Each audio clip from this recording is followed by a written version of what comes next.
দর্শক শ্রোতাবৃন্দ, আপনাদেরকে স্বাগতম জানিয়ে আজকের নতুন যে এপিসোড বিষয়বস্তু কি অ্যাস্টেরয়েড এবং অ্যাস্টেরয়েড বেল্ট, এটা কোথায় আছে এটি নিয়ে আলাপ আলোচনা হবে। তবে তার আগে আপনারা যারা এই চ্যানেলটা সাবস্ক্রাইব করেছেন ইতোমধ্যে তাদেরকে অবশ্যই ধন্যবাদ জানাচ্ছি। যারা এখনও সাবস্ক্রাইব করেন নাই তাদেরকে অবশ্যই অনুরোধ জানাবো সাবস্ক্রাইব করে সাথে থাকবেন। এবং এখানে একেবারে পিওর বিজ্ঞানের বিষয় নিয়ে আলাপ আলোচনা হয়। অলরেডি আপনারা দেখেছেন, কয়েকটা ভিডিও তৈরি করে ফেলছি।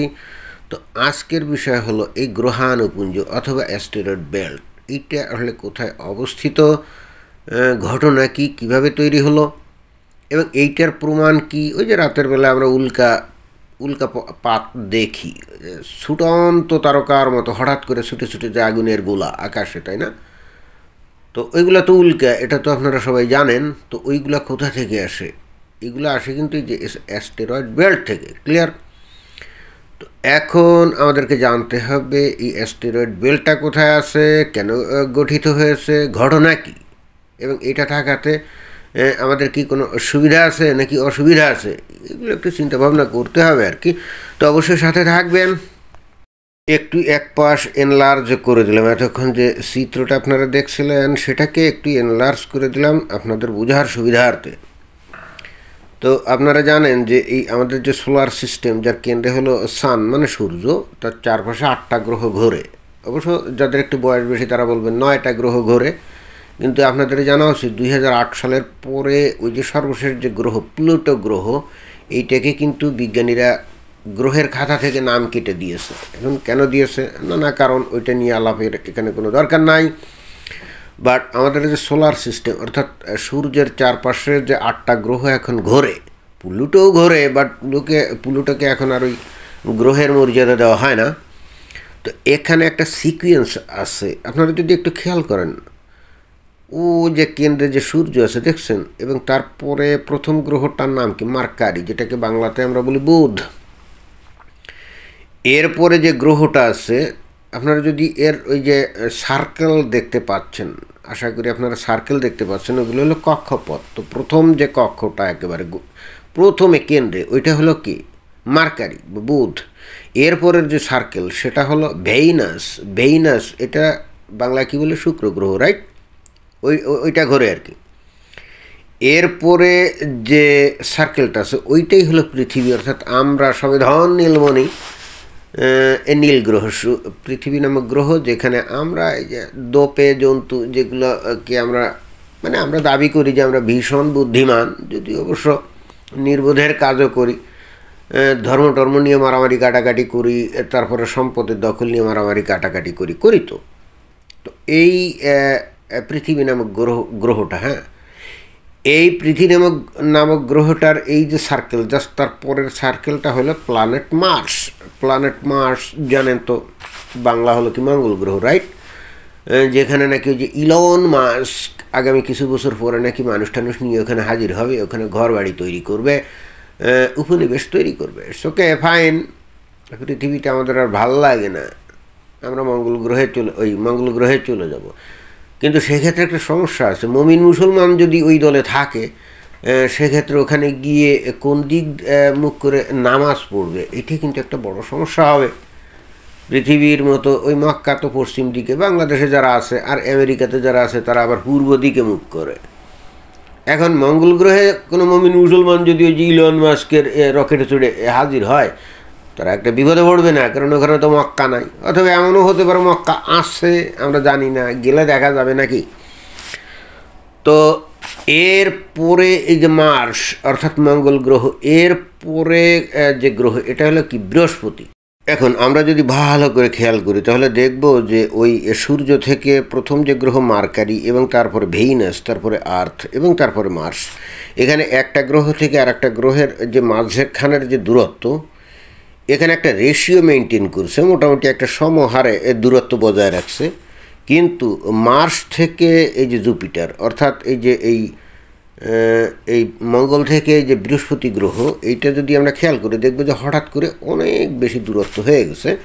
আমি অন্য আর একটা ছবি দিয়ে এই যে দেখালাম যে এখানে এই যে মার্স থেকে এই জুপিটার মাঝখানে কিন্তু হঠাৎ করে অনেক বেশি দূরত্ব হয়ে গেছে এবং পরবর্তীতে এই যে শনি, ইউরেনাস এবং নেপচুন, ওখানে আবার সেই একই রেশিও আছে, কিন্তু মাঝখানে Mars, between Mars and Jupiter একটা হঠাৎ করে বড় গ্যাপ। এখন এই গ্যাপের মধ্যেই কিন্তু এই যে অ্যাস্টেরয়েড বেল্টটা এখানে আছে। এখন বিজ্ঞানীরা মনে করে আর কি এখন যে যখন ওই যে 450 কোটি বছর আগে যখন ওই যে মেঘপুঞ্জ, পাথরখণ্ড, গ্যাসীয় পুঞ্জ যখন একসঙ্গে ওই যে সূর্য তৈরি হচ্ছিল, ওই একই সাথেই বহির্দেশীয় যে গ্যাস এবং বিভিন্ন পদার্থ যেগুলো ভেসে বেড়াচ্ছিল, ওইগুলো আবার পুঞ্জীভূত হয়ে একটার পর একটা গ্রহ তৈরি হয়। সেটা ভিন্ন প্রসঙ্গ, বাট বিজ্ঞানীরা যেটা বলে আর কি। তো তখন বিজ্ঞানীরা এটাও বলে যে এই বৃহস্পতি এবং এই মঙ্গল গ্রহের মাঝখানে ওখানে একটা গ্রহ তৈরি হতে যাচ্ছিল, অর্থাৎ নিয়ম অনুযায়ী ওই মাঝখানে একটা গ্রহ থাকার কথা। বাট বৃহস্পতি গ্রহ এত বড় এবং তার আকর্ষণ বল এত বেশি যে তার আকর্ষণ বলের কারণে ওই জায়গায় যে গ্রহটা তৈরি হতে যাচ্ছিল এটা সঠিক গড়ে ওঠেনি। অর্থাৎ ওই জায়গায় একটা গ্রহ তৈরি হওয়ার সম্ভাবনা ছিল, বাট কিন্তু সেইভাবে গ্রহটা গড়ে তো ওঠেই নাই, বরং ওই জায়গার বস্তুপুঞ্জগুলো আস্তে আস্তে এগুলো ওই বৃহস্পতির আকর্ষণের কারণে এই বৃহস্পতির উপরে গিয়ে পড়ছে এবং বৃহস্পতির সাথে মিলে গেছে। আর কিছু কিছু আবার মঙ্গল গ্রহের টানে এই মঙ্গল গ্রহের এদিকে আসে এবং মঙ্গল গ্রহের উপরেও পড়ে, এবং কিছু কিছু মঙ্গল গ্রহে ক্রস করে আরও ভিতরে ঢুকে পড়ে এবং তখন এগুলো পৃথিবীতে চলে আসে, পৃথিবীর আকাশে এই বায়ুমণ্ডলের মধ্যে ঢোকে, এবং যখনই ঢোকে প্রচণ্ড গতিতে ঢোকে। এটা হলো 25 থেকে 35 কিলোমিটার পার সেকেন্ডে এই গতিতে ঢোকে, এবং যখন বায়ুমণ্ডলে ঢোকে তখন আগুন জ্বলে যায়, যেটাকে আমরা ওই যে জ্বলন্ত তারা আমরা দেখি। এবং এটাই হলো উল্কা, অর্থাৎ ওই যে এই অ্যাস্টেরয়েড বেল্ট থেকে যে ছিটকে যে কিছু খণ্ড এই যে চলে আসে, ওইগুলাই বস্তুত উল্কা। এখন এই যে অ্যাস্টেরয়েড বেল্ট যেটা আমরা দেখলাম, এখানে যে বস্তুগুলো আছে এগুলো বস্তুত পাথরের মতো, হ্যাঁ, এবং এগুলোর আকার কিন্তু একেবারে কয়েক সেন্টিমিটার থেকে 1000 কিলোমিটার পর্যন্ত হয়। একেবারে কয়েক সেন্টিমিটার থেকে 1000 কিলোমিটার, যেমন 1000 কিলোমিটার ব্যাস বিশিষ্ট একটা বস্তু আছে যেটাকে বলা হয় যে ডোয়ার্ফ প্ল্যানেট, যেটার নাম কিন্তু সেরেস। এই সেরেসটা এই গ্রহাণুপুঞ্জের মধ্যে আছে, বাট ওই যে 8টা গ্রহ যেভাবে বলে আর কি, তার মধ্যে আবার এটাকে ইনক্লুড করে নাই, বাট এটাকে ইন্ডিপেন্ডেন্টলি একটা ছোট গ্রহ হিসাবে এখানে ধরা হয়। তো এখন এইখানে কিন্তু কোটি কোটি বস্তু এগুলো আছে, তবে 450 কোটি বছর থেকে এই পর্যন্ত এত বছর ধরে এখানে অনেক খণ্ড এগুলো কিন্তু ওই যে বৃহস্পতির টানে বৃহস্পতিতে গিয়ে পড়ছে, আর কিছু খণ্ড, এবং এগুলো কিন্তু প্রতিনিয়ত কিছু কিছু খণ্ড এগুলো যে মঙ্গল গ্রহের টানে আমাদের এদিকে চলে আসে, অনেকগুলো পৃথিবীর উপরে পড়ে, কিছু ওই চাঁদের ওপর পড়ে, আবার অনেকগুলো যে সূর্যর উপরে পড়ে সেগুলো ধ্বংস হয়ে যায়।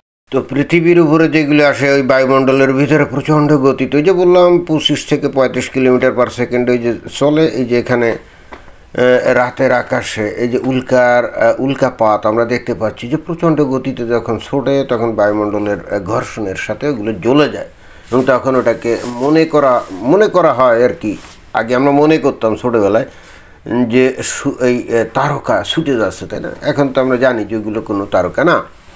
উল্কা নিয়ে আল্লাহ কিন্তু কোরআনেও কিছু বক্তব্য দিয়েছে, তো সেটা হচ্ছে মানুষের উপকারের জন্য। সেটা হলো এই যে ওই শয়তান এবং জিন, এরা সারাক্ষণ কিন্তু ওই যে পৃথিবীতে এসে মানুষের ক্ষতি করার চেষ্টা করে। তো এই ক্ষতি যাতে না করতে পারে এই জন্য আল্লাহ কী করছে, আল্লাহ কোরআনে বলছে যে এই উল্কাখণ্ড দিয়ে নাকি তাদেরকে দাবড়ানি দেয়। অর্থাৎ এতক্ষণ ধরে আমরা যে গ্রহাণুপুঞ্জ থেকে আসে এই উল্কাখণ্ড, এগুলো বেসিক্যালি প্রচণ্ড গতিতে ঢোকে বলে এই যে আগুন জলে টলে ইত্যাদি এগুলো তো বিজ্ঞানের কথা, তাই না? কিন্তু কোরআনে আল্লাহ বলছে যে এসব কথাটা বাতিল। আসল ঘটনা হচ্ছে আল্লাহ এগুলো তৈরি করছে শুধুমাত্র এই যে শয়তান এবং জিনকে দাবড়ানি দেওয়ার জন্যে, যাতে করে ওরা পৃথিবীতে এসে মানুষকে ক্ষতি করতে না পারে। যদি এই উল্কা আল্লাহ সৃষ্টি করে এই আকাশে মোতায়েন না করতো, তাহলে দুনিয়াতে এতদিন কোনো মানুষ থাকতো না, তারা কিন্তু হয়ে যেত সবাই শয়তান। এ থেকে কিন্তু মানুষের প্রতি আল্লাহর যে রহমত এটা কিন্তু বোঝা যায়। এ ধরনেরই একটা উল্কাখণ্ড আজকে থেকে প্রায় 6 কোটি থেকে 6.5 কোটি বছর আগে এই পৃথিবীতে পতিত হয়েছিল, কিন্তু সেটা ছিল বিশাল একটা উল্কাখণ্ড। এই যে বিজ্ঞানীরা ক্যালকুলেশন করে দেখছে যে সেটা ওই যে বর্তমানে যে এভারেস্ট চূড়া পর্যন্ত যে হিমালয় যে ইয়েটা আছে, পর্বতের অংশটা, অর্থাৎ একেবারে ভিত্তিভূমি থেকে এভারেস্টের চূড়া পর্যন্ত হলে যত এই যে পাহাড়টা, এত বড় একটা উল্কাখণ্ড ছিল। এবং এইটা এই যে পৃথিবীতে কোথায় পড়ছিল, যে মেক্সিকো উপসাগরে, যেটা নাকি ডোনাল্ড ট্রাম্প আজকে দেখলাম যে নাম পাল্টে ফেলছে। তো ওই মেক্সিকো উপসাগরে পড়ার পরে এখানে যে ইম্প্যাক্ট আমরা দেখতে পাচ্ছি ভয়ঙ্কর। এইটা এই যে সংঘর্ষের ফলে যে বিশাল বিস্ফোরণ ঘটে, এটা কয়েক লক্ষ পারমাণবিক বিস্ফোরণের সমান হয়েছিল। গোটা পৃথিবীর আকাশ ধুলার মেঘে আচ্ছন্ন হয়ে গেছিল, সূর্য থেকে আর আলো এবং তাপ পৃথিবী পৃষ্ঠে আসতে পারতো না কয়েক বছর ধরে। তাতে করে গোটা পৃথিবীর সাগর মহাসাগর সব কিছু জমে বরফ হয়ে গেল।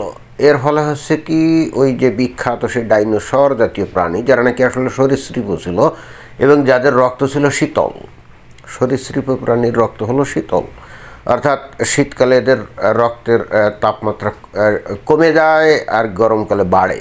আমরা মানুষরা আমরা কিন্তু ওই উষ্ণ রক্ত বিশিষ্ট প্রাণী, অর্থাৎ আমরা শীতে যাই আর গরমে যাই, আমাদের শরীরের যে রক্তের তাপমাত্রা একই থাকে। বাট এরা হলো সরীসৃপ, কাসিম বা সাপ বা কুমির জাতীয় প্রাণী, ঠান্ডার মধ্যে এরা বাঁচতে পারে না। তো গোটা পৃথিবীতে যখন একেবারে বরফে আচ্ছন্ন হয়ে গেল, তখন কিন্তু এই ডাইনোসর প্রাণীগুলো সব একেবারে গোষ্ঠীশুদ্ধ মারা গেল। যদি এই উল্কাখণ্ডটা অর্থাৎ অ্যাস্টেরয়েডটা যদি সেই 6 থেকে 6.5 কোটি বছরের মধ্যে যদি না পড়তো, তাহলে আজকে কিন্তু পৃথিবীতে মানুষ থাকতো না। এটা একেবারে 100% গ্যারান্টি দিয়ে বলা যায়। ও আজও পর্যন্ত এই ডাইনোসররাই কিন্তু গোটা পৃথিবীতে রাজত্ব করতো, আমরা কিন্তু দুনিয়াতে থাকতাম না। এবং না থাকলে আজকে আমরা এই যে ধর্ম নিয়ে অথবা জাতি সত্তা নিয়ে আমরা মারামারি কাটাকাটি করতে পারতাম না। এবং আজকে মনে করেন যে ইন্টারনেট, ইউটিউব, ফেসবুকও হতো না, এবং আমার মতো একজন পাবলিক এসে এই যে ভিডিও বানিয়ে আপলোড করে আপনাদেরকে মনোরঞ্জনও করতো না। এটা কিন্তু 100% গ্যারান্টি দিয়ে বলা যায়। তো যাই হোক, আশা করি এই অ্যাস্টেরয়েড বেল্ট কী, উল্কাখণ্ড কী এবং আল্লাহ কী কারণে সৃষ্টি করছে, এবং একই সাথে এই উল্কাখণ্ডের কারণেই যে, অর্থাৎ উল্কাখণ্ডের পৃথিবীতে পড়ার কারণেই যে, অর্থাৎ ওই যে মেক্সিকো উপসাগরে যেটা পড়লে আর কি, কারণেই যে বস্তুত এই পৃথিবীতে মানুষের উদ্ভব ঘটছে, এটা নিশ্চিতভাবে আপনারা বুঝতে পারলেন। আপনারা ইউটিউবে যদি সার্চ দেন কি যে কীভাবে ডাইনোসর বিলুপ্ত হয়ে গেল, তাহলে আপনারা অনেক ভিডিও পাবেন এবং সেখান থেকে এই জিনিসটা আরও ভালো করে বুঝতে পারবেন। তবে অবশ্যই আমি আশা রাখি যে সামনে কোনো একদিন হয়তো এটা নিয়ে একটা ভিডিও বানাবো। তো ততক্ষণ পর্যন্ত অপেক্ষা করতে হবে। সবাইকে ধন্যবাদ।